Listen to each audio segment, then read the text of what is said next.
Buenas tardes para todos, es un gusto estar con ustedes el día de hoy. Nos acompaña el doctor Manfred Svensson. ¿Cómo se encuentra, doctor Svensson? Bien, Milton, muchas gracias por la invitación. Queríamos iniciar consultándole eh, cómo se investigaban antes las continuidades y discontinuidades de la reforma con respecto a la Edad Media hasta el siglo XX, hasta bien entrado el siglo XX y cuál fue el cambio que ocurrió y cómo se investigan ahora. Perfecto. Yo tal vez partiría por señalar que no solo sobre la reforma, sino en general, en nuestra mirada respecto del pasado, ha tendido a primar, es difícil decir desde cuándo, ¿no? Pero ha tendido a primar por un buen tiempo, una preocupación fundamental por momentos de ruptura, ¿no? Entonces intentamos responder, digamos, ¿cuándo acabó el mundo antiguo? ¿Cuándo irrumpió el mundo moderno? Y esos hitos son los que marcan nuestra manera de estudiar la historia, ¿no? Desde la etapa escolar, ¿no? Entonces, muy al margen de la historia particular del cristianismo, esto es un lente que nos marca en nuestra mirada del pasado en general. Pero luego eso se puede ilustrar muy vivamente con la historia del cristianismo, ¿no?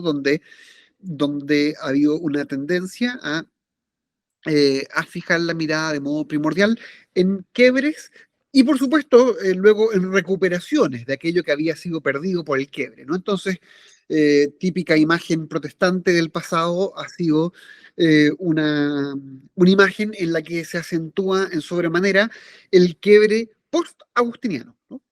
Hasta Agustín, o con una cumbre en Agustín, todo anda bien, digamos, ¿no? Pero acto seguido imaginamos la herencia agustiniana como irremediablemente perdida, o al menos como muy significativamente perdida, ¿no? Pero eso no es solo un lente protestante, ¿no? Sino que el modo en que desde el catolicismo se ha mirado el impacto de la reforma sobre la historia intelectual es equivalente, ¿no? Se ha mirado ese capítulo, digamos, de la historia intelectual cristiana, la Reforma, como un quiebre, fundamentalmente como un quiebre, no solo teológico, que por supuesto hay sentidos en que lo es, sino como un quiebre con toda la tradición intelectual cristiana. Entonces, uno podría decir que aquí hay diferencias respecto de dónde se pone o dónde se ponía ese hito fundamental. Algunos pensaban que la herencia agustiniana, digamos, dura hasta el siglo V, otros pensaban que dura hasta el siglo XIII o XIV o XV o XVI, pero había cierta convergencia en esa mirada preferente sobre los momentos de ruptura, ¿no? En esto, parte importante del desafío que uno tiene es un desafío de equilibrio, ¿no? Porque la historia humana, por supuesto, tiene momentos de ruptura, de quiebre, de olvido de ciertas herencias, pero también tiene momentos de continuidad muy significativa, ¿no? Y, y me parece eh, que incluso si uno no piensa en términos de un cambio radical de paradigma, sino simplemente en términos de búsqueda de equilibrio, ¿m? Eh, es natural que esto tuviera que dar paso en algún momento eh, al énfasis opuesto, ¿no? Al énfasis en cada uno de los lados o en cada uno de los momentos eh, de esta pregunta, un énfasis o una preocupación por la continuidad que eh, no existe en lugar de los quiebres, sino subyace a los quiebres, ¿no? Hay quiebres a veces dentro de una tradición o giros dentro de una tradición, pero dentro de una tradición. Bueno, el momento en que empieza a darse ese reconocimiento de mayores continuidades, por supuesto, depende mucho de qué es lo que estamos mirando, ¿no? Si estamos mirando la manera en que se lee un autor o la manera en que se canaliza una tradición más amplia. Entonces, claro, según cuál sea el gran nombre en que uno fije la mirada, digamos, la herencia de Agustín o la recepción protestante de la filosofía antigua o de la escolástica medieval, etcétera, ¿no? Uno tendrá que pensar en distintos estudiosos o distintas décadas, pero me parece que en cualquier caso uno puede decir que el efecto acumulado en cada uno de esos campos ha sido que durante las últimas 5 o 6 décadas hemos tenido una recuperación del acento en la continuidad. Esto incluye, por cierto, uno de los supuestos quiebres que no mencioné antes, que es eh, el quiebre supuesto entre reforma y post-reforma, o entre la generación de los reformadores y los posteriores escolásticos protestantes, ¿no? Escolásticos o como queramos caracterizarlos, ¿no? Pero quienes los caracterizan, ante todo como escolásticos protestantes, típicamente lo que han dicho, miren, no, la reforma fue una vuelta a las escrituras y a Agustín, etcétera, y luego, ¿no? 2 o 3 generaciones más adelante, esto es traicionado, ¿no? Por las sistemáticas del siglo tardío XVI y del siglo XVII. Entonces, ahí uno tiene otro escenario en que se acentuaba muy inequívocamente la, la discontinuidad, y donde es muy fácil explicar por qué las cosas han cambiado, tal vez más fácil que en los otros casos, porque en ese escenario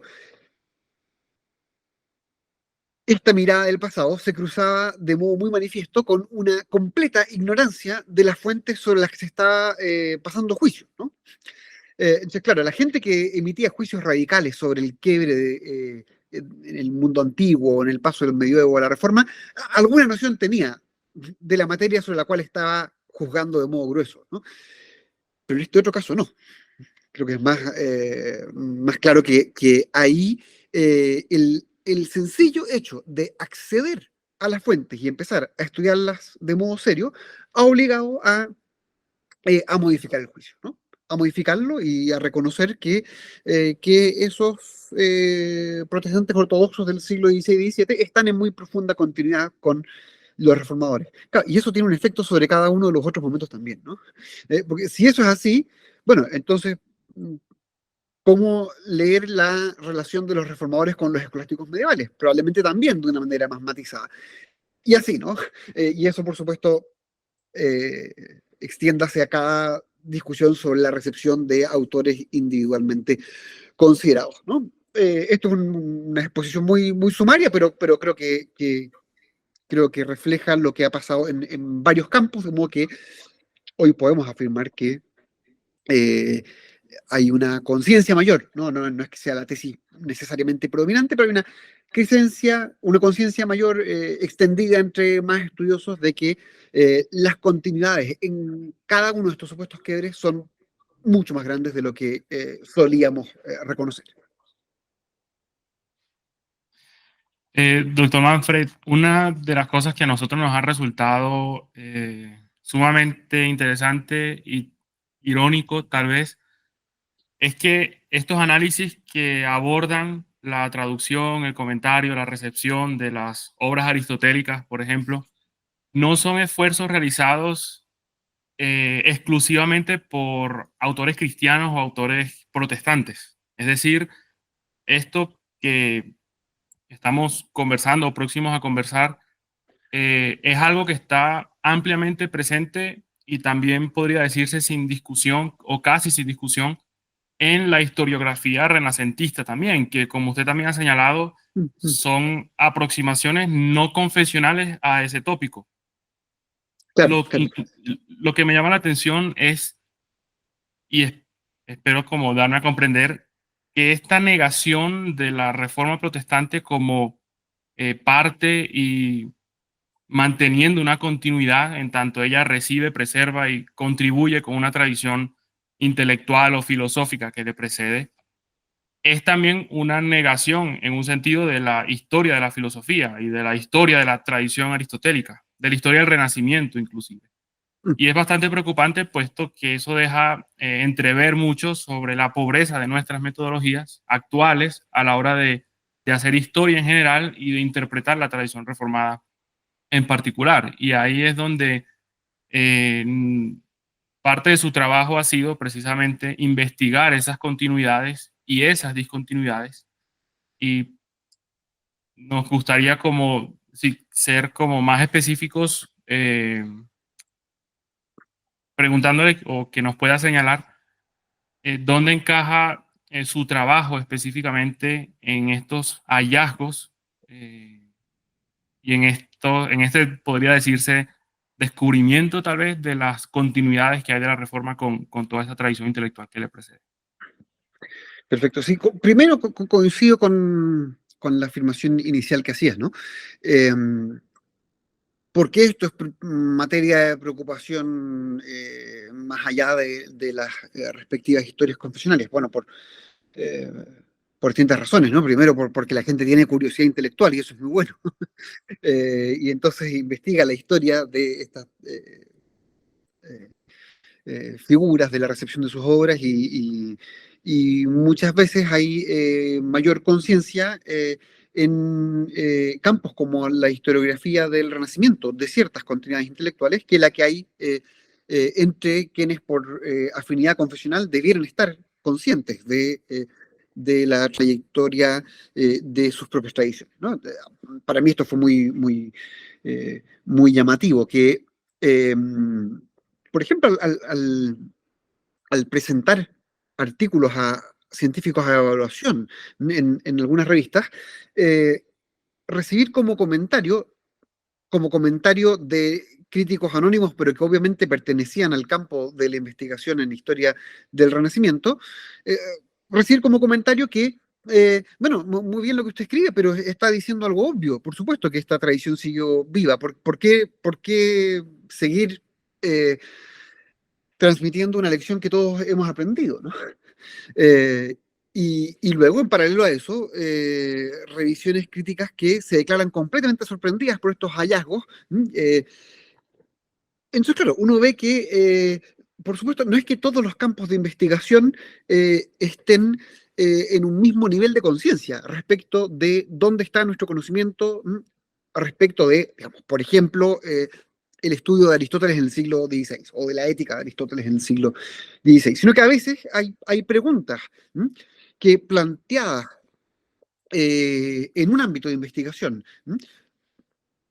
nos, eh, eh, nos llevarían a suponer que todo el mundo está al tanto, ¿no?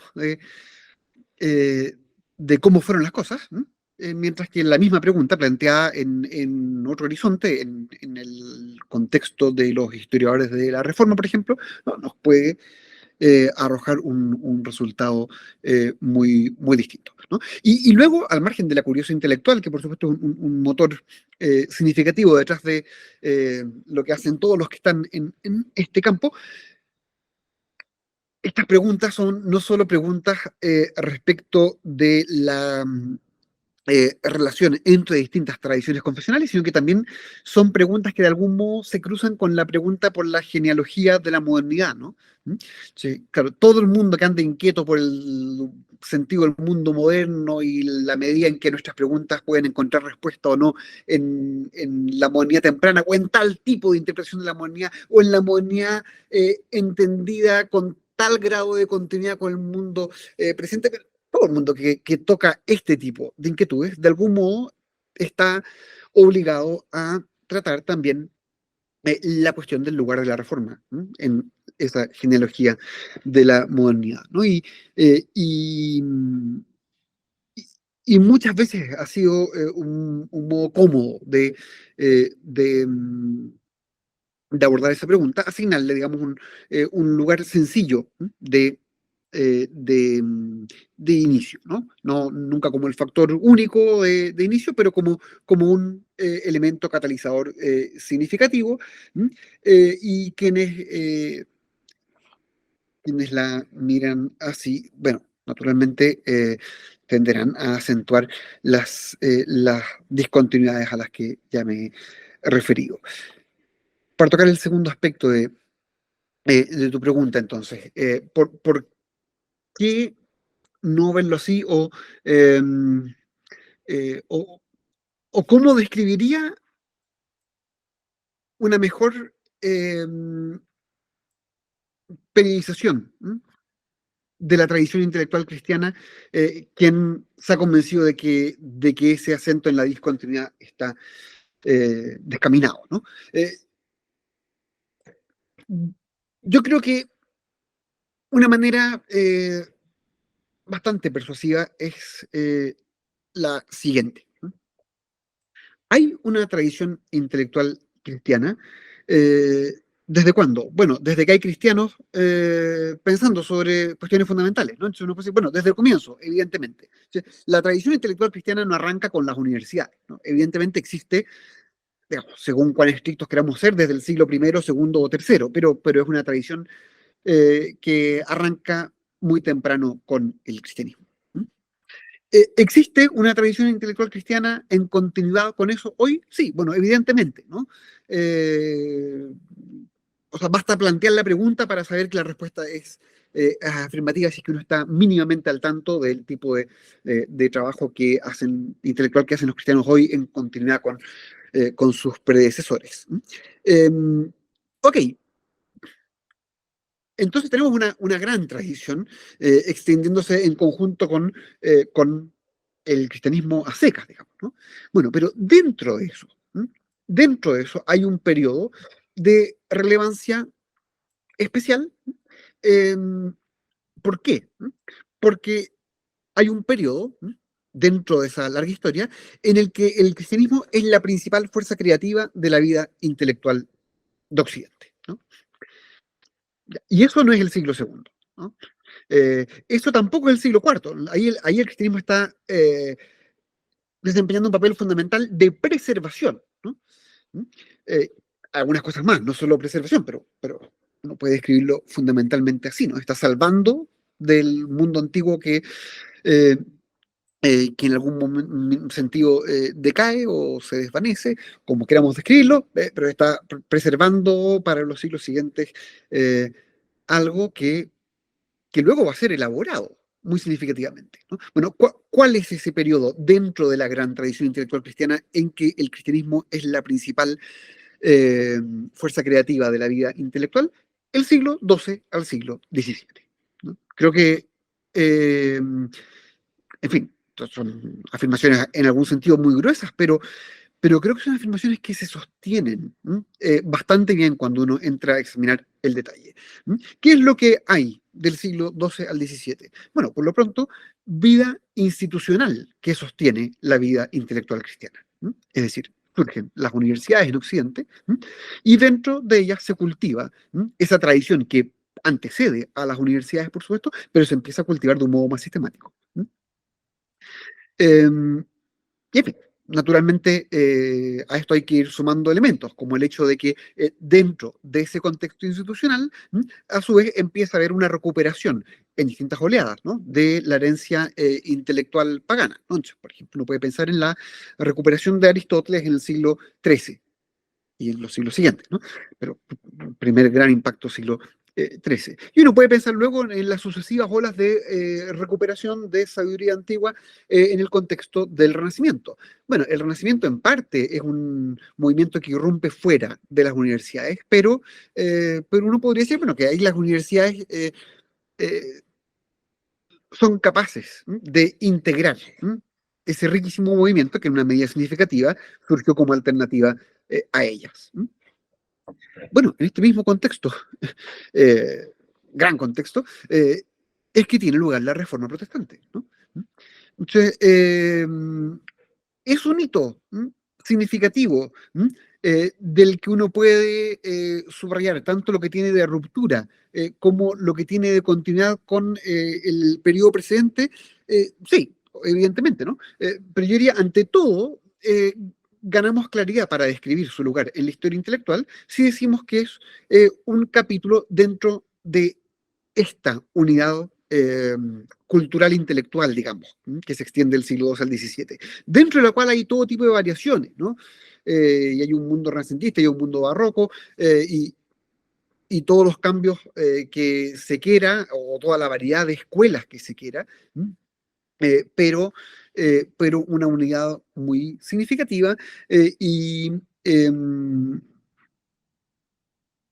uno puede decir que dentro de la universidad, lo que se cultivaba ahí subsiste también por un par de décadas eh, tras el ocaso de este periodo, ¿no? Cuando usted hace esta descripción de historia intelectual y de las continuidades y discontinuidades, uno sigue preguntándose cómo es posible que una gran cantidad de académicos, ya sea eh, confesionales o no confesionales, con grados de doctorado, es decir, con unas credenciales y experiencia para hacer investigaciones y demás.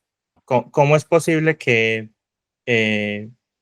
pase esto desapercibido en el grueso de la historia?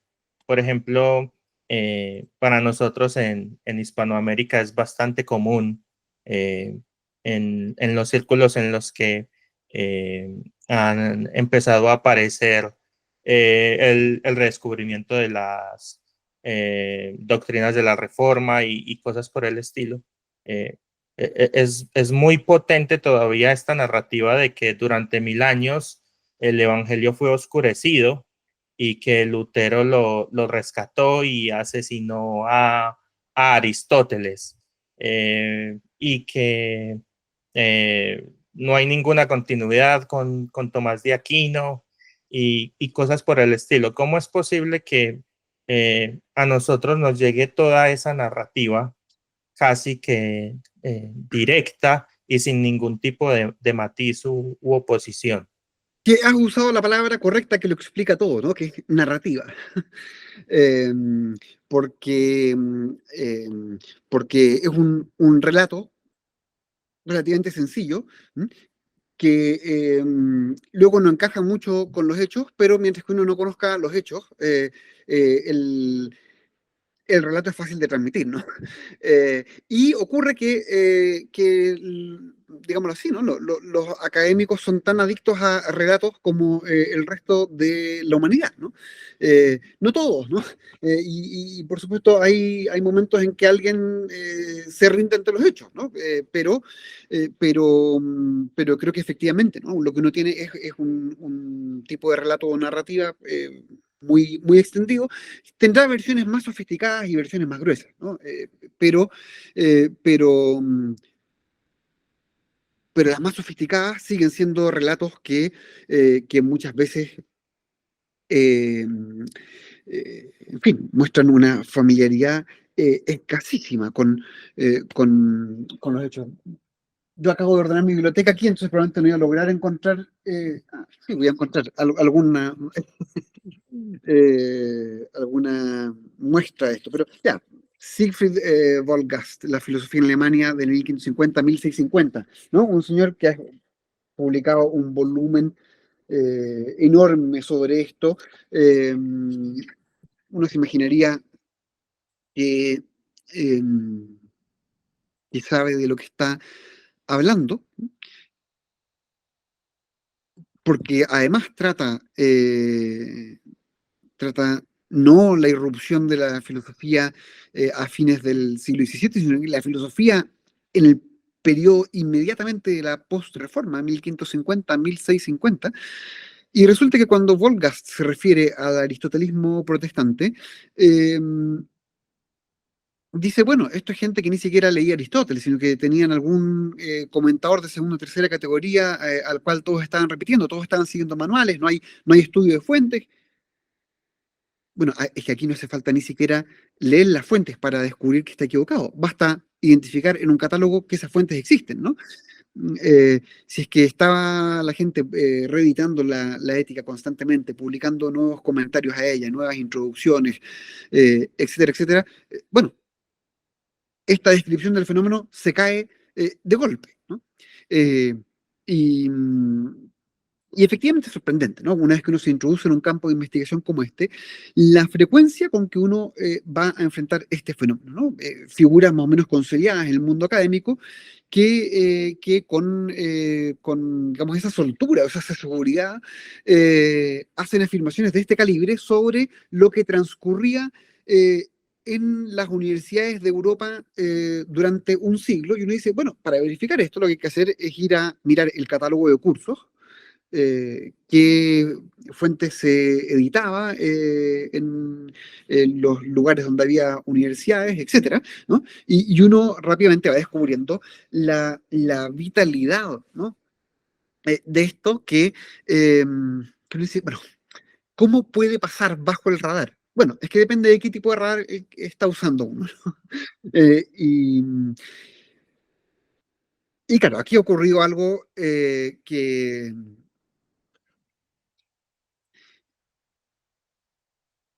se puede resumir en la palabra digitalización, ¿no?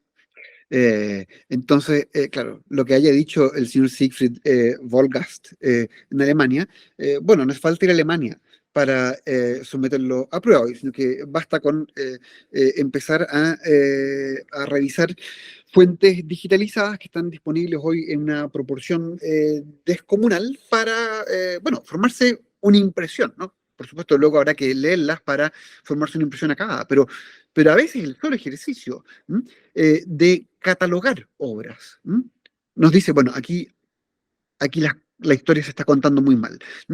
Me refiero brevemente a un proyecto en curso ahora, ¿no? Que es una bibliografía que estamos elaborando con David Sitzma de la Universidad Cristiana de Tokio, una bibliografía de la literatura ética del protestantismo temprano. Esto es bibliografía de literatura ética tanto filosófica como teológica, y no es un estudio de las obras, sino que simplemente catalogación de los títulos. Y, en fin, alguna vez terminaremos de hacerlo, por ahora llevamos un buen número de años trabajando en esto, y no estamos catalogando solo los libros, digamos, sino también las disputaciones, que son textos pequeños de 20, 30 páginas, que son las tesis, digamos, del periodo este. Eh, y, eh, ¿Qué ocurre? ¿No? Uno mira tesis sobre la ética de Aristóteles y encuentra cerca de 500. ¿No?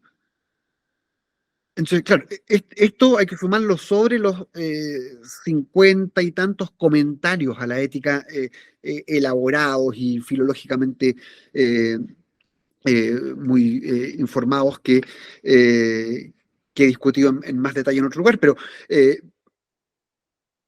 a nivel de textos menores elaborados para los procesos de graduación de los estudiantes, uno tiene eso, ¿m? Cerca de 500 disputaciones. Eh,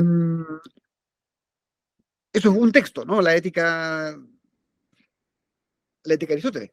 Luego hay cientos de textos que no se refieren a la ética de Aristóteles en su título, pero que en su discusión de tales o cuales virtudes, por supuesto, se están nutriendo de Aristóteles también. A lo que quiero apuntar aquí es a este sencillo hecho, ¿no? Que la masividad de ese fenómeno, una vez que uno hace simplemente el catastro de títulos, la masividad del fenómeno, para quien toma nota de ella, bueno, obliga a sentarse a reescribir la historia, ¿no? Digámoslo así, hay veces en que uno puede parchar un relato que ya no se ve tan bien porque no calza con ciertos hechos, y entonces uno, bueno, le pone un parche con lo que el relato logra sostenerse una generación más. Bueno, yo diría aquí estamos ante un tipo de hechos tan masivos que ya no se puede parchar el relato, ¿no? Sino que hay que, bueno, sentarse a revisar cómo es que uno está contando la historia intelectual del cristianismo. Doctor Manfred, bueno, en esta discusión y en esta temática, y cuando hablamos de los comentadores a la ética de Aristóteles, bueno, la figura de Melanchthon es imprescindible, ¿no? Inevitable, siendo que él es, pues, el primero, ¿no? De los comentadores de la ética aristotélica. Sin embargo, por ejemplo, ¿cómo podemos determinar, podría decirse, un caso de aristotelismo en un autor? Quiero decir, si uno lee, por ejemplo, los loci comunes, ¿no? De Melanchthon, no, aunque no hay una carga filosófica muy fuerte en los Loki, hay varias referencias a Aristóteles que generalmente son negativas, ¿no? A veces Melanchthon puede decir, bueno, lo que estoy diciendo encaja con Aristóteles, pero a mí no me importa lo que dice ese pendenciero, ¿no? Un lector superficial podría usar estas expresiones para establecer un caso de antiaristotelismo. Pero al mismo tiempo tenemos 8 años después, ¿no?, a Melanchthon escribiendo un comentario a la ética. Entonces, ¿cómo podemos determinar estas críticas negativas mientras al mismo tiempo hay una adopción de su pensamiento? Entonces, ¿cómo podemos establecer un caso de aristotelismo en estos autores? Y al mismo tiempo, pues unido a esa pregunta, si los reformadores protestantes reciben la metafísica también de Aristóteles, la física, la ética, la política, y si hacen esto en plenitud o en diferentes grados también, entonces, ¿cómo establecemos estos casos y cómo evaluamos esta ambivalencia aparente a veces en el pensamiento de él? Perfecto.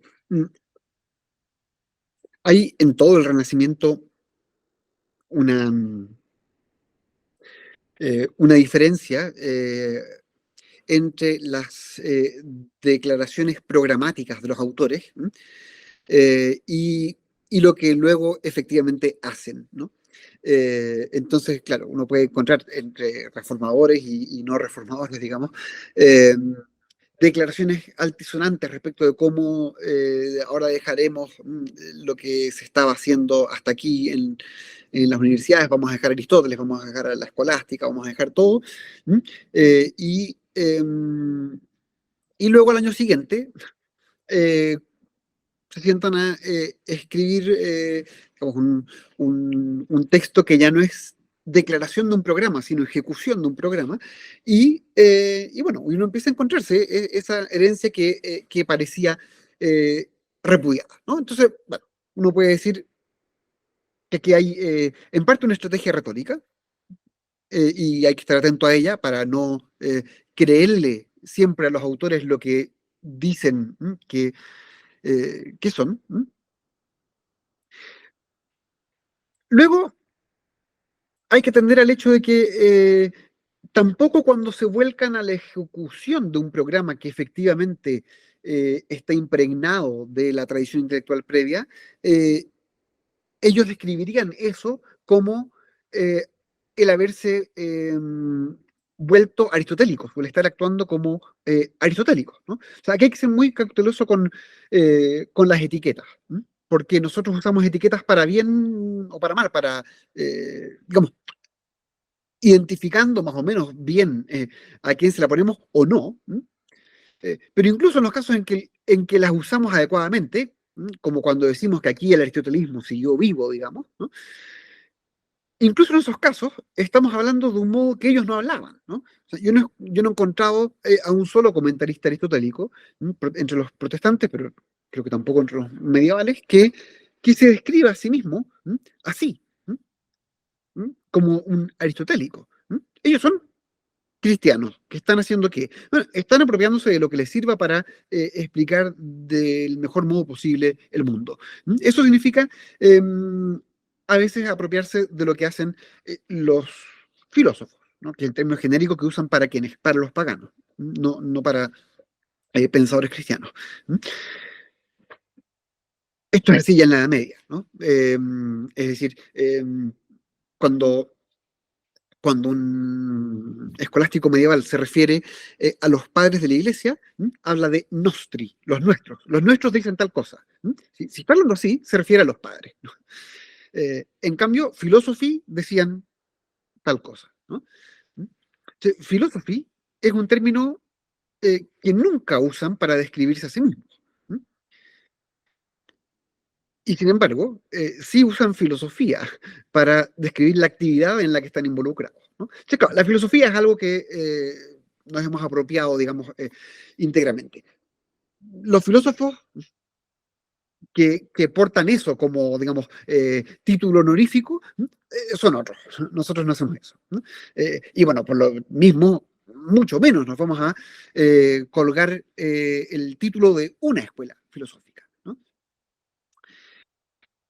Recuerden el pasaje en las Confesiones, donde San Agustín lee a Cicerón, el Hortensio, el libro tercero de las Confesiones, y tiene su conversión a la búsqueda de la sabiduría, dice, ¿no? Que dice, leí este texto que inflamó mi corazón y me volcó hacia ti, a la búsqueda de la sabiduría, no a esta o aquella escuela, ¿no? Alguien podría pensar que esa disposición del corazón de Agustín es traicionada por la tradición intelectual posterior, donde efectivamente surgen muchas escuelas, ¿no? Yo matizaría eso, ¿no? Porque hay que distinguir, en algunos casos es cierto, ¿no? Por supuesto, pero hay que distinguir la formación de una tradición de la formación de una escuela. Y hay que distinguir la disposición a cultivar una tradición de la disposición a defender una escuela, ¿no? Y yo diría que estos autores, los reformadores y post-reformadores volcados a cultivar la tradición intelectual precedente, medieval o pagana, bueno, están moviéndose dentro de una tradición que les parece que ha recogido distinciones sabias, digamos, ¿no? Por supuesto puede ocurrir que a veces esto se transforme en una disputa de escuelas, ¿no? Pero no es que la preocupación por la vitalidad de esa tradición intelectual sea siempre una cuestión de pura escuela. Pero por lo mismo es importante distinguirlas del cultivo de una tradición, me parece, ¿no? Y en todo caso me parece a mí que estos autores que he estado estudiando yo son autores muy poco de escuela, ¿no? Muy poco de escuela en el sentido de que estas etiquetas les son indiferentes, ¿no? O sea, no hay nadie que se identifique como aristotélico, tampoco hay nadie que se identifique como tomista. Eh, Nosotros podemos hacerlo, a veces es útil hacerlo, porque es la manera que uno tiene de llamar la atención sobre la presencia de un autor que se imaginaba que no estaría presente en la obra de ellos. Bueno, pero habiendo tomado nota de eso, uno tendrá que dejar esas etiquetas que cumplen una función, que es ayudarnos a retrasar algo el mapa, ¿no? A elaborar un relato más plausible, más coincidente con los hechos, pero luego, claro, al estudiar un autor, uno no está preocupándose de qué etiqueta lo describe mejor, sino de, bueno, de qué es lo que está diciendo, ¿no?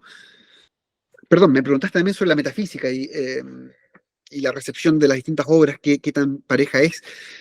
Eh, yo diría, hay recepción de toda la obra de Aristóteles, pero de maneras muy distintas. Eh, ¿Por qué? Porque de partida por lo que prescribe el reglamento universitario en general, ¿no? Es decir, los profesores no hacen lo que quieren, a veces hacen lo que quieren, pero hay estatutos, ¿no? Y esos estatutos a veces el mundo del siglo XVI, XVII, tal como el mundo medieval, bueno, prescriben que a la gente se le enseña ética con el De Officiis de Cicerón o la ética de Aristóteles o dos, tres otros textos, pero principalmente la ética de Aristóteles. Como esa prescripción no es la misma para todas las materias, no todas son recibidas con la misma intensidad, ¿no? Eh, entonces, claro, el caso de la ética, que es el que yo más he estudiado, es muy manifiesto porque en los estatutos está por todas partes esto.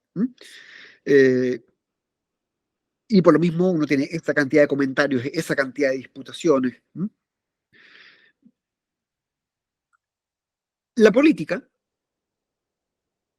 ni siquiera es una disciplina universitaria en el sentido exacto en que lo es la ética en el siglo XVI y XVII. Es decir, hay reflexión política en las universidades, por supuesto, pero no siempre está claro a quién le compete realizarla, ¿no? Porque esto podría ser una materia que le corresponde a los juristas. o podría ser una materia que corresponde en la Facultad de Artes, lo que nosotros hoy llamaríamos una Facultad de Filosofía, ¿no? O en fin, bajo otra luz, podría ser una materia propia de la Facultad de Teología, pero el punto es que no es evidente que hay un profesor de política al que se les prescribe que trabaje con tal manual, ¿no? O con tal obra clásica, ¿no? Como ocurre con la ética. ¿No? Esto significa que hay recepción de la política de Aristóteles, pero menor, ¿no?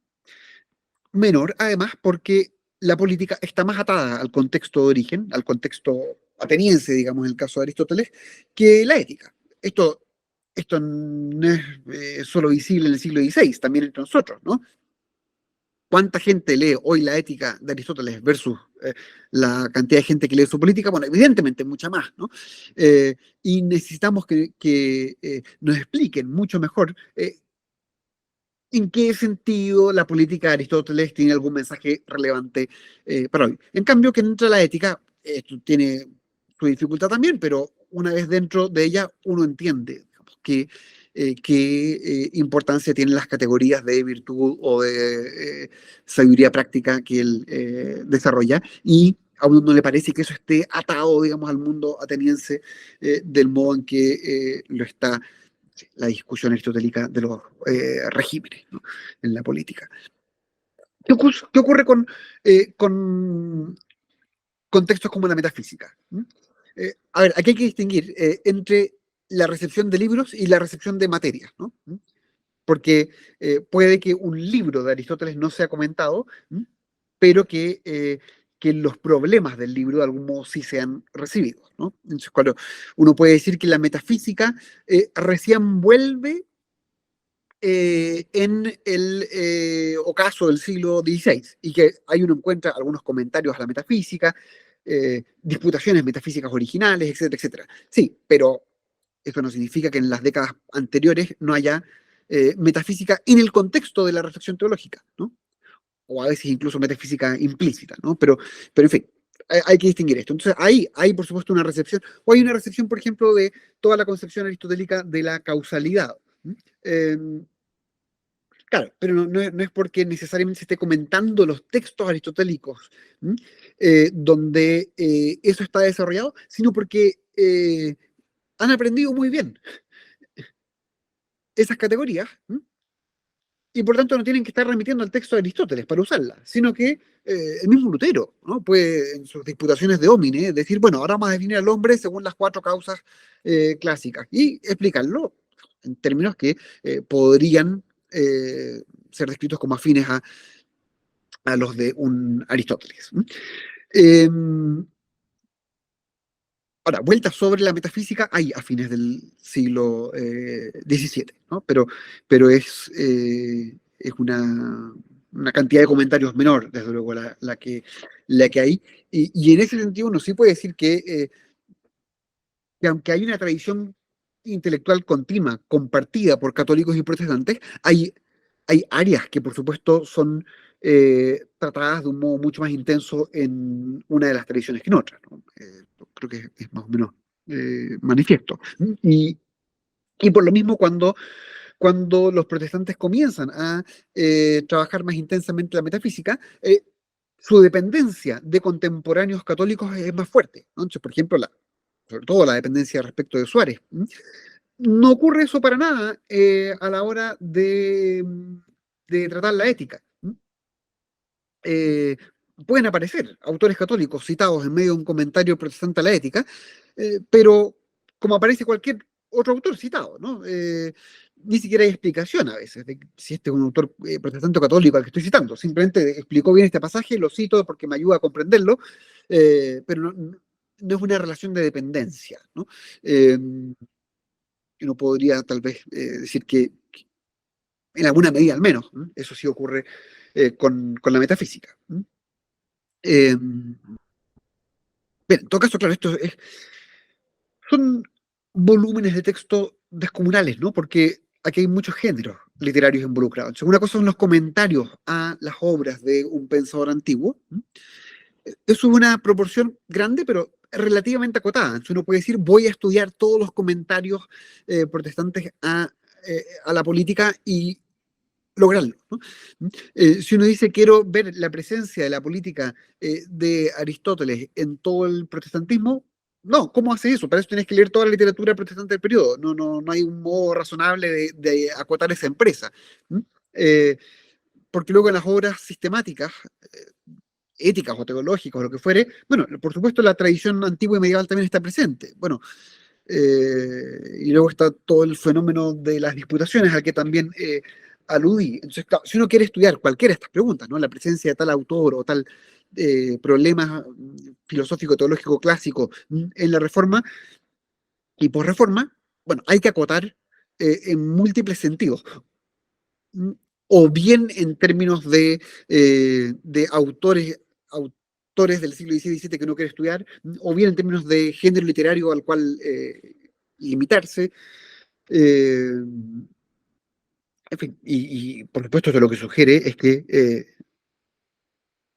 todavía hay mucho por hacer y muchos sentidos en que habrá que ir afinando este nuevo relato más continuista que se ha desarrollado en las últimas décadas, ¿no? Piensa que uno podría comparar nuestra situación, nuestra relación respecto de la post-reforma hoy con la relación del catolicismo con la tradición escolástica medieval a fines del siglo XIX. ¿En qué sentido? En el sentido de que hay una vuelta consciente sobre una herencia que se sabe que se tiene, pero está medio perdida, no se sabe si todavía puede prestar algún servicio. Muchos creen que sí, pero bueno, ¿cómo logras que eso se transforme en una tradición intelectual viva? Editando las obras de nuevo, traduciéndolas, bueno, escribiendo introducciones a estos autores, etcétera. Bueno, no puede ser que estamos en los comienzos de un proceso de esa naturaleza. ¿Qué frutos vaya a dar? Vaya a saber uno, y cuándo, menos, sabemos, pero creo que estamos en una situación al menos comparable a esa. Doctor Svensson, ahora pasando un poco de la figura de Aristóteles a la de Tomás de Aquino, usted coeditó un libro con David Van Drunen titulado Aquino entre los protestantes, y desde eso ha habido como una explosión de literatura. En los próximos años, Crossway va a sacar varios libros al respecto, entre ellos con David Sisma, Carl Truman, entre otros. ¿Por qué se da este interés en recuperar a Santo Tomás por parte de los protestantes? Esa sería una pregunta en primer lugar. Quizá una segunda es en qué medida y en qué tópicos es recibido más positivamente que negativamente, porque, por ejemplo, casi que sería una obviedad decir que en términos de la justificación, pues habrían muchas diferencias. Y lo otro es el término, las etiquetas. Usted había mencionado hace poco que las etiquetas no ayudan, que de hecho los autores en sus épocas no las usarían, y ahorita se ha estado hablando incluso de tomismo reformado.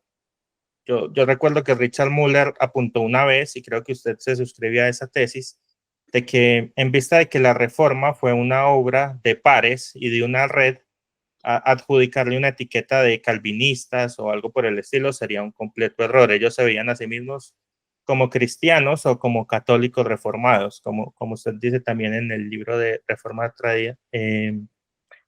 Protestante y Tradición Intelectual Cristiana. Entonces, ¿por qué usar ese término? No sería mal marketing, por decirlo de alguna forma, usar una etiqueta tan rimbombante. Parto por esto de las etiquetas, ¿no? Pero claro, hay artículos muy célebres, ¿no? Como de Donnelly sobre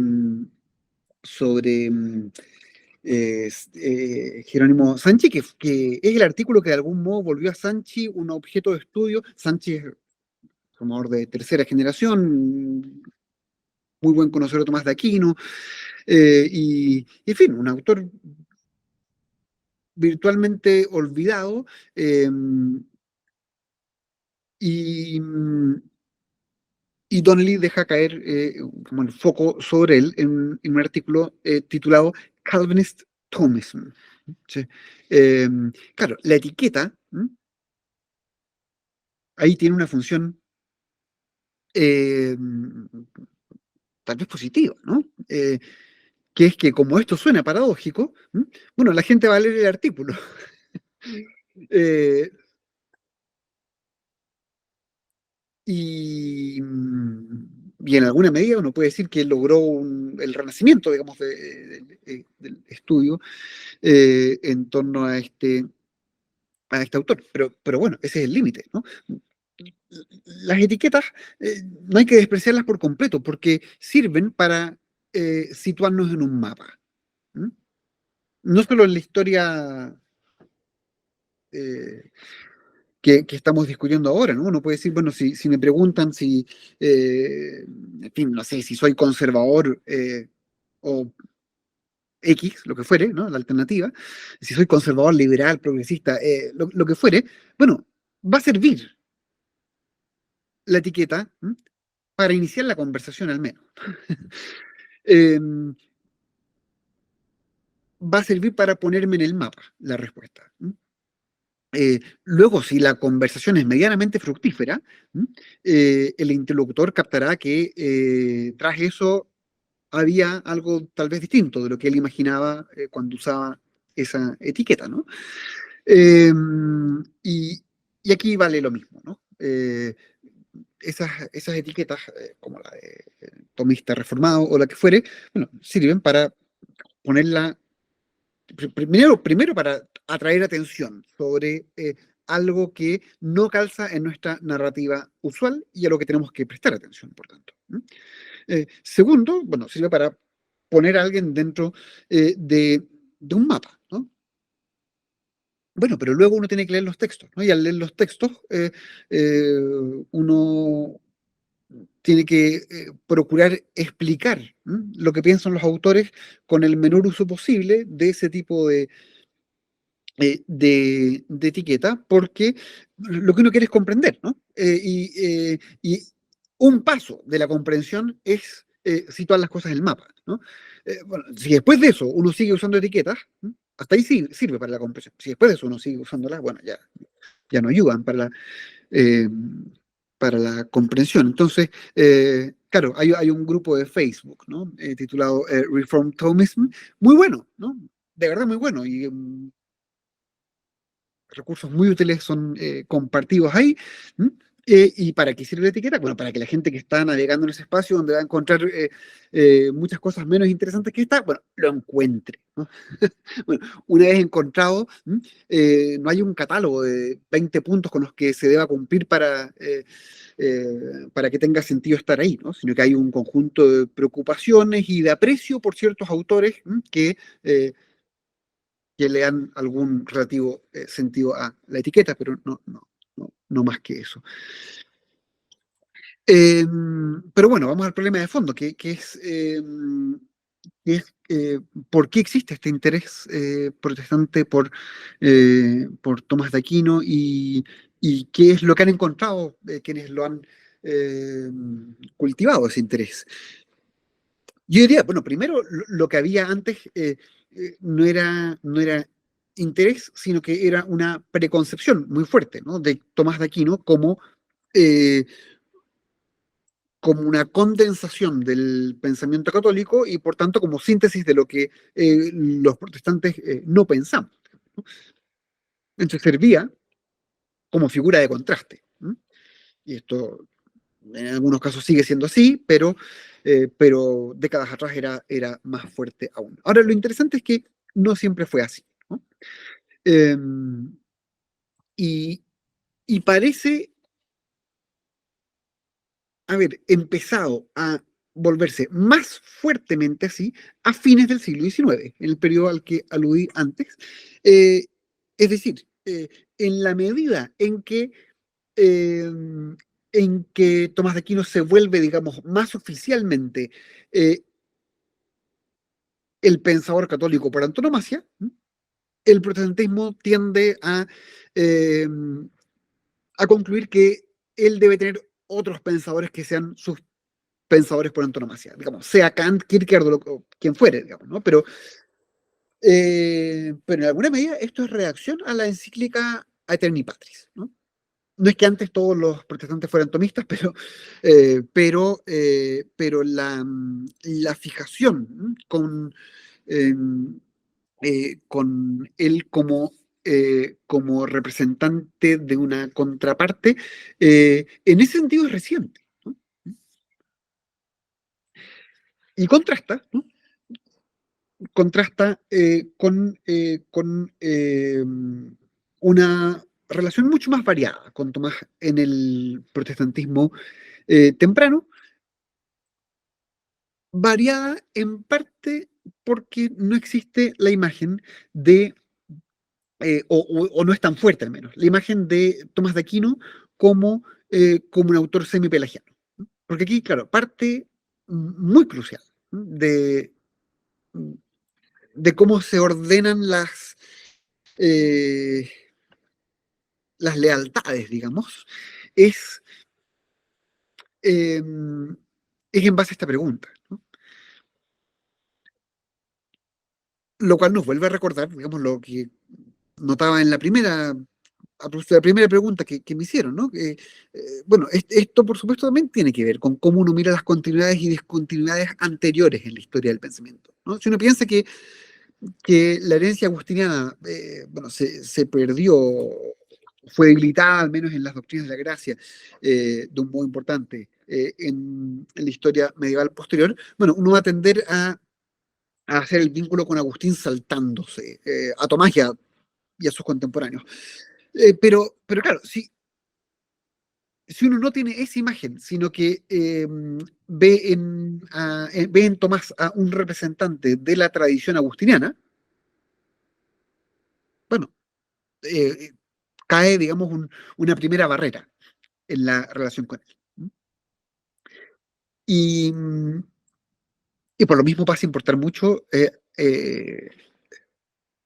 lo que está ocurriendo en la comprensión católica de Tomás, ¿no? Porque nuestra conversación gira naturalmente en torno a las cosas que uno se encuentra en la historiografía intelectual protestante, pero por supuesto a lo largo del último siglo también ha habido una discusión interna en el catolicismo respecto de cómo describir la síntesis tomista, ¿no? Eh, y, mm, y claro, en la medida en que sea descrita como una síntesis, eh, a ver, estas cosas siempre son de nuevo etiquetas, pero digámoslo así, ¿no? Alguien podría describir a Tomás de Aquino como un aristotélico en cuyo marco se están integrando elementos de Agustín, o como un agustiniano en cuyo marco se están integrando elementos de Aristóteles, ¿no? A ver, no tiene por qué ser justa esta disyuntiva, pero son dos modos distintos de describir cómo se configura la síntesis.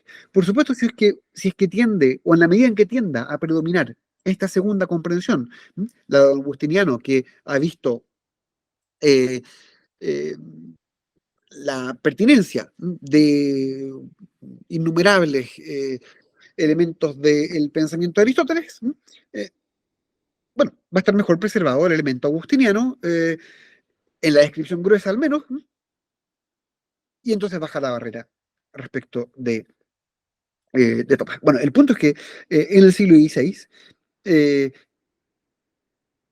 hay un trasfondo inmediato en que esta discusión también existió. Es decir, en el mundo tardo medieval también hay una disputa eh, respecto de cómo describir la antropología teológica de Tomás. Y cómo estas cosas se resuelven de manera distinta en distintos lugares, bueno, también los reformadores protestantes son herederos de distintos modos de describir la posición de Tomás, ¿no? Y por tanto uno encontrará distintos grados de afinidad, distancia, cercanía. Pero el hecho es que al menos es frecuente eh, la, la clasificación, cuando hacen afirmaciones gruesas sobre el conjunto de la escolástica, es relativamente frecuente la descripción de Tomás como uno de los escolásticos más sanos, ¿no? Saniores, ese un término que aparece con relativa frecuencia. llamativo, que sea justamente ese, ¿no? Que uno casi puede decir que es digamos, un rótulo estándar, ¿no?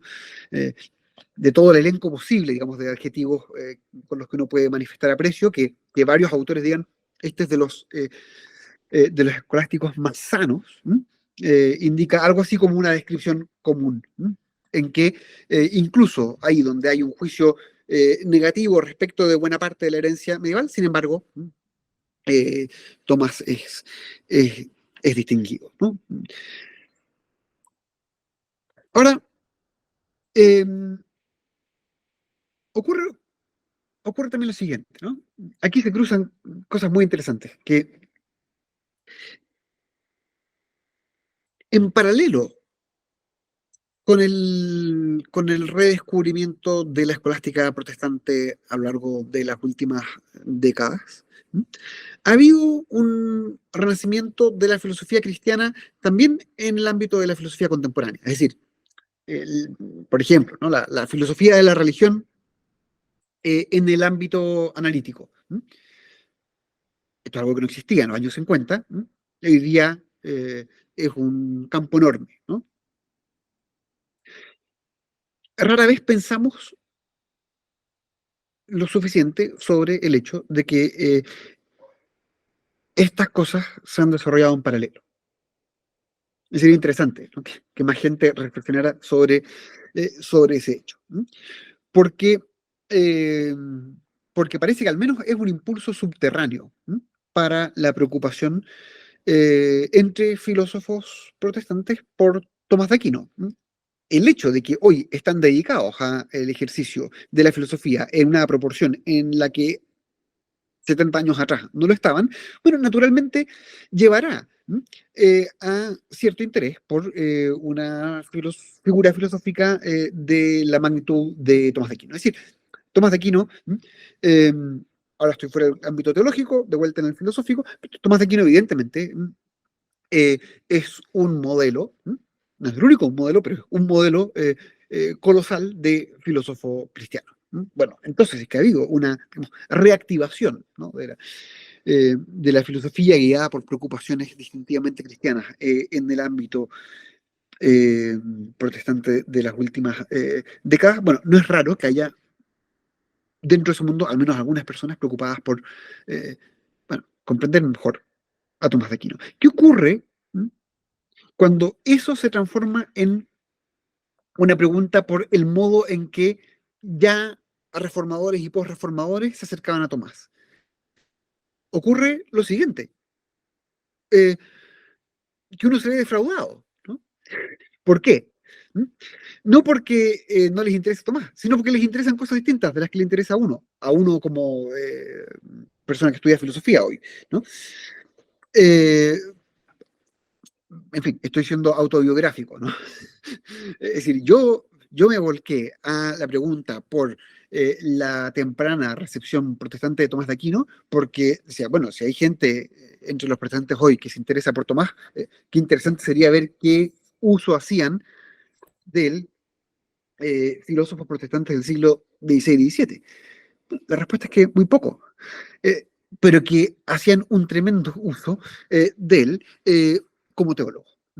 Creo que esto es el principal hecho del que hay que tomar nota cuando uno piensa en la temprana recepción protestante de Tomás. Hoy nosotros podemos pensar, creo que con razón, en él como un modelo de filósofo cristiano. Eso no es el motivo por el que se acercan a él protestantes del siglo XVI y XVII. Se acercan a él como un autor que sintetiza muy bien la tradición teológica previa, ¿no? Creo que uno podría caracterizar así la disposición con la que lo miran, ¿no? De nuevo, eso explica por qué no se ponen la etiqueta de tomistas, ¿no?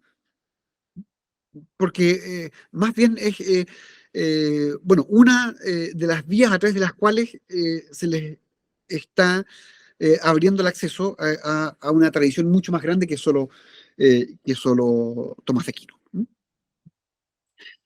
bueno, y por lo mismo, tampoco hay eh, estudio de Tomás de Aquino en el sentido en que hay estudio de Aristóteles. Eh, es decir, Tomás puede estar muy presente en las obras de un autor, nombrar cualquiera, ¿no? Francisco Turretini, para tomar un escolástico grande de fines del siglo XVII. Turretini, uno abre la institución de teología eléctrica de Turretini, cada 2 páginas está Tomás de Aquino. Estoy exagerando un poco, pero está muy presente. Pero no hay un comentario a la suma. Creo que en ningún protestante. Si uno, en cambio, va a la escuela de Salamanca en el siglo XVI, uno sí va a encontrar obras teológicas y filosóficas cuya naturaleza como género literario es esa. Obras que lleven el título que lleven son comentarios a la suma. Y eso es muy interesante, ¿no? Que eso no existe en el mundo protestante. Entonces, de nuevo, ¿no? Acá hay una tradición intelectual compartida, evidentemente, con este tipo de diferencias.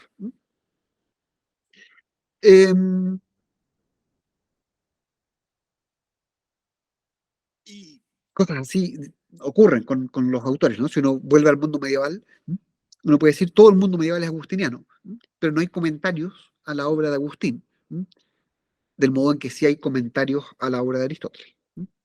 Entonces, en fin, naturalmente depende mucho del tipo de función que un autor está desempeñando, el modo en que uno se aproxima a él, lo trate. Y claro, uno podría decir los protestantes tenían en Tomás de Aquino una suerte de síntesis de la tradición teológica previa, y cuando era hora de hacer filosofía, bueno, iban a comentar a Aristóteles por cuenta propia, ¿no? Entonces, no es que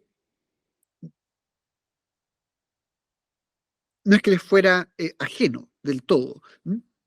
Lo que Tomás significa como comentador de la obra de Aristóteles ocasionalmente aparece, pero aparece, digamos, en ese contexto como una voz más dentro de la tradición de comentario de la cual estos protestantes están haciendo parte. Sí, me gustaría hacer, bueno, tratar de combinar una última pregunta. Creo que este asunto de las narrativas que hemos mencionado al principio de la conversación responde en parte a, bueno, a esto que usted también mencionó, y es el deseo de reaccionar, ¿no? Muchas veces, en este caso, al romanismo, podría decirse. Encontramos parte de esta reacción a finales del siglo XIX, pero en el siglo XX también encontramos, puede decirse, relecturas de tópicos específicos dentro de círculos cristianos en general y reformados en particular. Nos encontramos, por ejemplo, con negaciones de la ley, revelación, teología natural o comprensiones distintas de la teología natural en círculos reformados. Me gustaría preguntar sobre cómo se recibieron estos tópicos en la reforma, en la tradición reformada propiamente hablando, y finalmente que pudiera usted también proveernos de algunas recomendaciones para aquellos que están interesados en profundizar en los estudios sobre las continuidades y discontinuidades entre la Edad Media y la Reforma. ¿Qué formación académica recomendaría o qué autores y obras considera fundamentales para iniciarse en ese camino? Perfecto, perfecto. Claro, hay un par de tradiciones protestantes distintas que tienen como preocupación muy central, además, no es accidental en su programa, la negación, digamos, de la teología natural, al menos en la forma en que tradicionalmente ella ha sido entendida, ¿no? Esto uno puede encontrar en un sentido en la obra de alguien como Karl Barth, en otro sentido en la obra de Fantil y otros proyectos afines.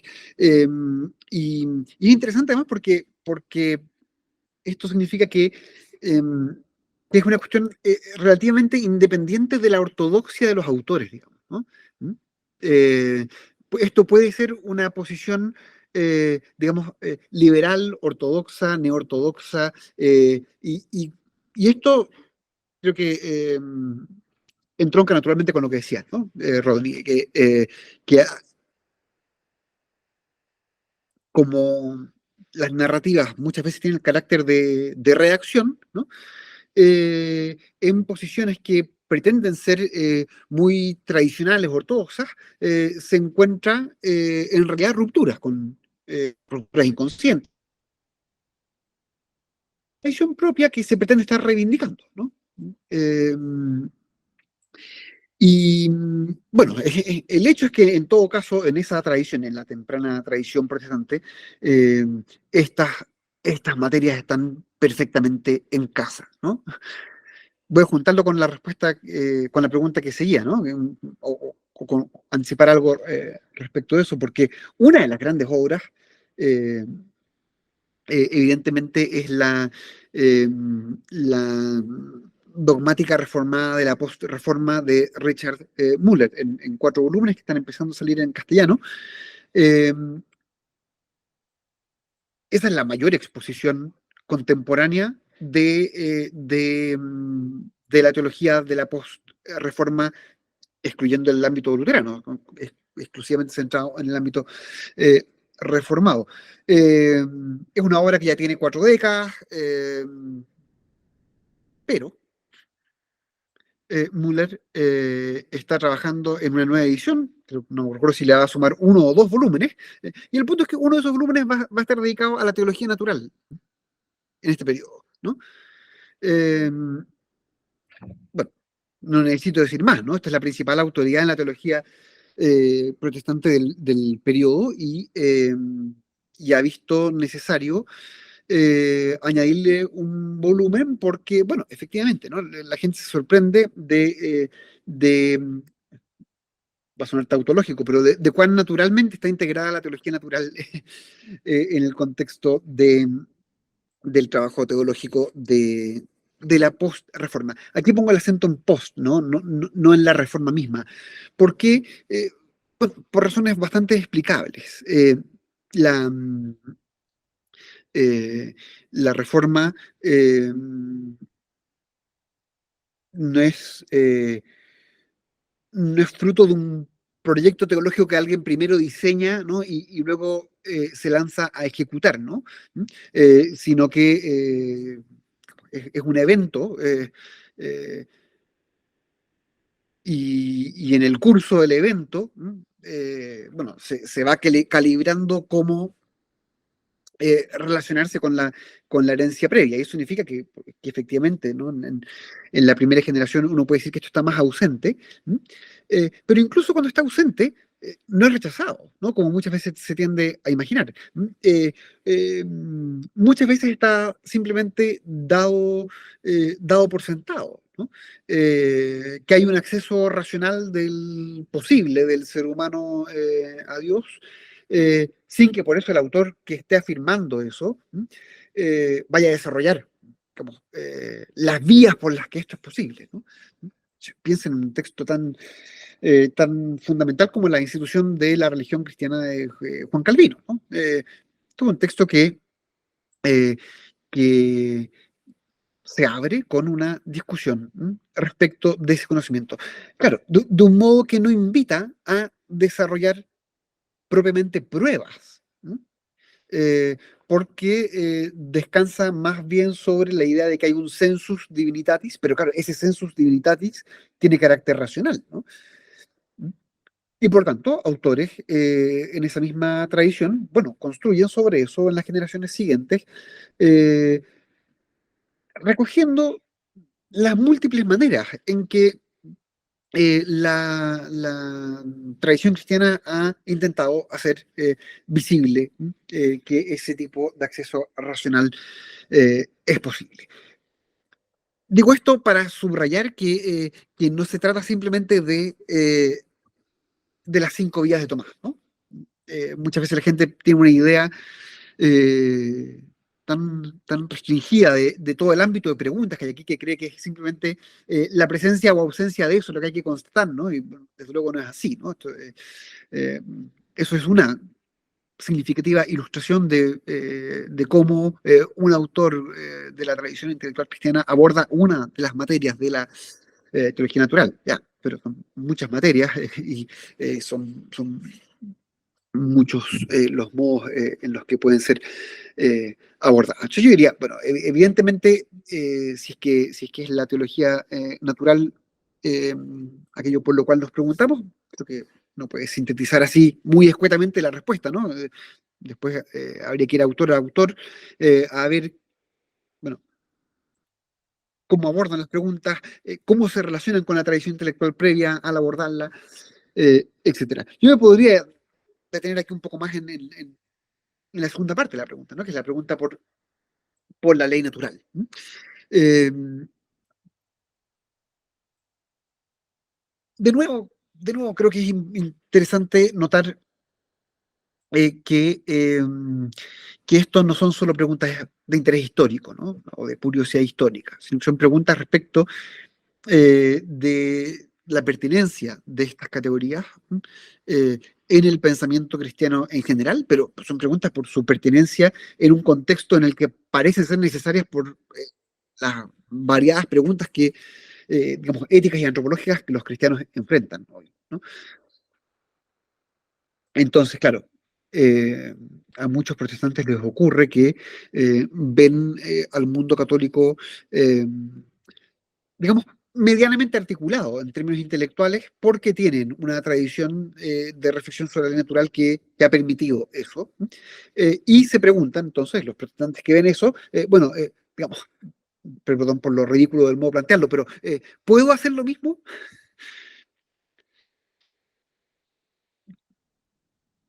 Bueno, en parte la gente se responde esa pregunta viendo si acaso sus antepasados lo hacían o no, ¿no? Desde luego no es la única manera de responderlo, ¿no?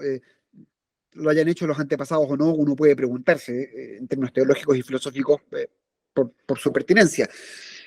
Pero bueno, una de las maneras en que uno se aproxima a estas cuestiones es diciendo, bueno, eh, al menos es un indicio, ¿no?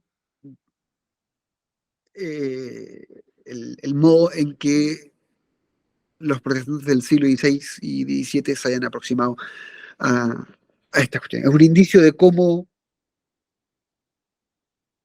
puede ser razonable que me acerque a estas cosas yo. ¿Qué pasa cuando uno levanta esa pregunta? De nuevo, es asombroso lo frecuente que es encontrar literatura en el siglo XX, sobre todo.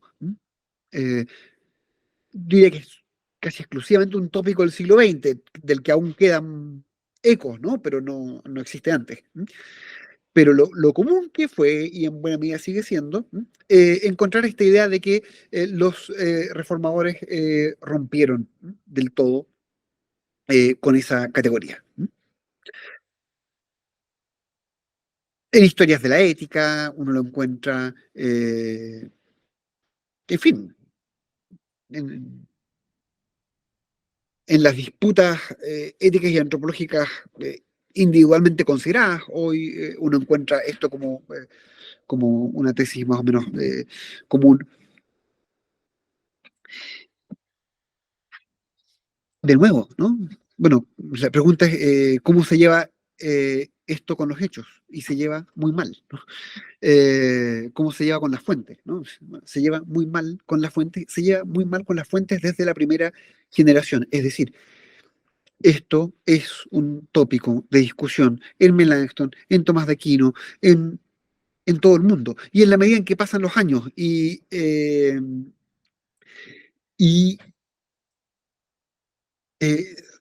se multiplica el número de géneros literarios en los que una cuestión así puede ser tocada, bueno, se vuelven innumerables las fuentes protestantes en las que uno puede explorar eh, esta, esta pregunta. Porque piensen ustedes, ¿no? Esto es algo que puede aparecer en comentarios de Cicerón, ¿no? La gente estudiaba ética con la obra de Cicerón.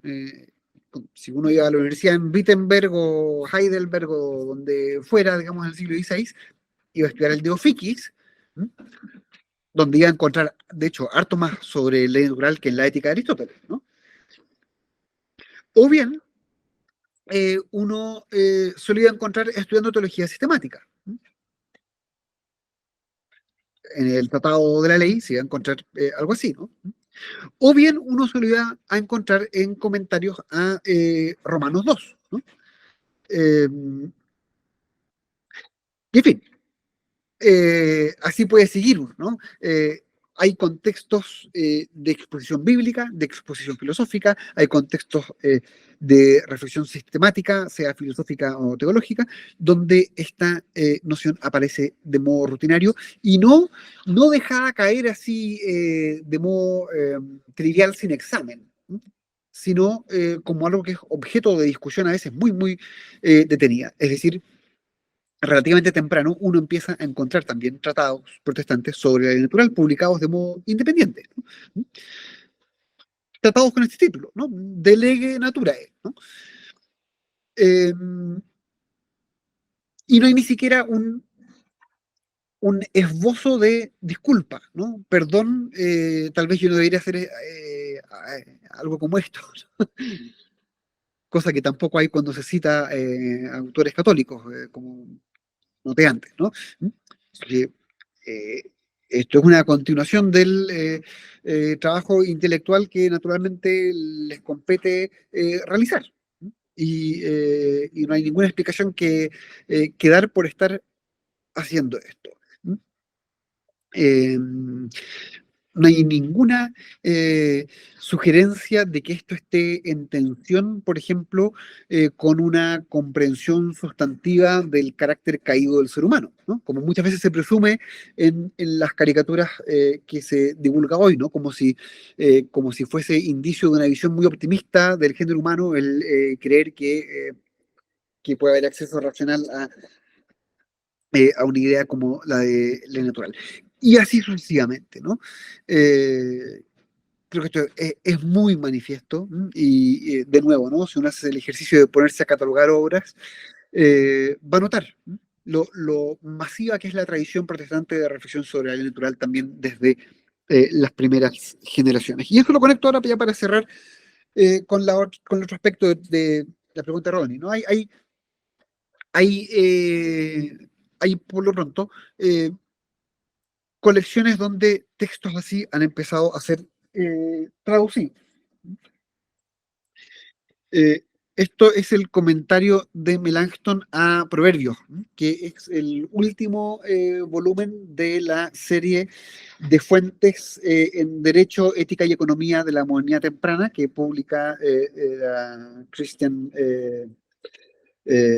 ¿cómo se llama? CLP, Christian Library Press. En fin, pero en todo caso es una colección esta en la que hay un par de tratados, como el de Niels Hemmingsen, eh, sobre la natural, tratados del siglo XVI y XVII, ya traducidos. Es decir, no es indispensable saber latín para empezar a familiarizarse con fuentes protestantes que gradualmente están siendo eh, traducidas. ¿Mm? Ya, esto una cosa a notar, ¿no?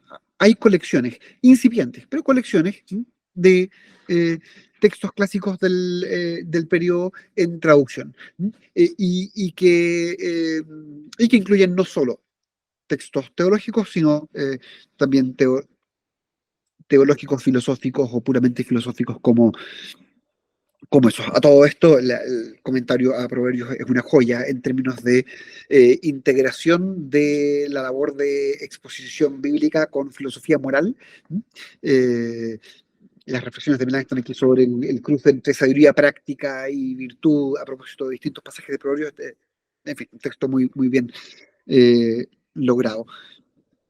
Eh, Bien, dije que no era necesario saber latín para eso, para leer los textos ya traducidos, pero por supuesto una muy buena cosa a hacer si uno quiere dedicar la vida a algo así es aprender latín. Y de hecho uno podría ser enfático en esto y decir que nos falta conciencia de que el latín es la lengua principal del periodo clásico del protestantismo, ¿no? Y esto lo perdemos de vista porque cuando pensamos en el vínculo de la reforma con las lenguas, lo pensamos al revés, ¿no? Pensamos en el hecho de que la traducción de la Biblia a lenguas vernáculas es uno de los aportes fundamentales de la reforma. Eso es verdad, ¿no? No es que eso sea falso. Pero la misma gente que estaba involucrada en eso llegaba a incluso elaborar traducciones de la Biblia al latín, porque para efectos de la discusión académica, el latín seguía siendo la lengua dominante. Y por tanto, quien quiera tener acceso de primera mano a estas fuentes, o quien quiera realizar investigación original en este periodo, bueno, tarde o temprano, y ojalá temprano, tiene que enfrentar esto. Ahora,